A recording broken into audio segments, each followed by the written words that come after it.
দেশের বিভিন্ন সরকারি ও বেসরকারি হাসপাতালে ডায়রিয়া আক্রান্ত রোগীর সংখ্যা বাড়তে শুরু করেছে। বিশেষ করে শিশু, বয়স্ক এবং দীর্ঘদিন ধরে অসুস্থ ব্যক্তিরা বেশি ঝুঁকিতে রয়েছেন। অনেক হাসপাতালে আগের তুলনায় রোগীর চাপও বেড়েছে।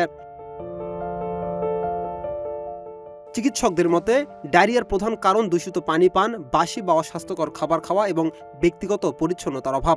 বর্ষাকালে জলাবদ্ধতা ও পানি দূষণের কারণে আক্রমণের ঝুঁকি আরও বেড়ে যায়।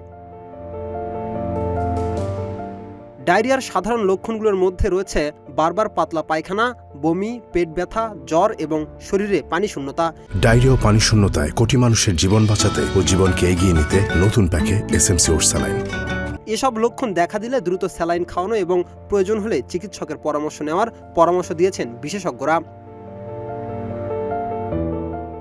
চিকিৎসকরা বলছেন, ডায়রিয়া প্রতিরোধে নিরাপদ ও বিশুদ্ধ পানি পান করতে হবে, খাবার ভালোভাবে রান্না করে খেতে হবে এবং বাইরে খোলা খাবার এড়িয়ে চলতে হবে। পাশাপাশি খাবার গ্রহণের আগে টয়লেট ব্যবহারের পর সাবান দিয়ে হাত ধোয়ার অভ্যাস গড়ে তুলতে হবে।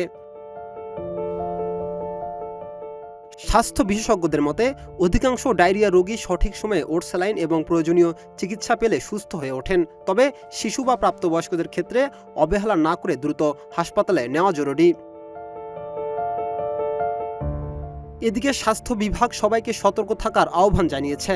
ডায়রিয়ার উপসর্গ দেখা দিলে নিজে নিজে ঔষধ না খেয়ে দ্রুত চিকিৎসকের পরামর্শ নিতে বলছে স্বাস্থ্য বিভাগ।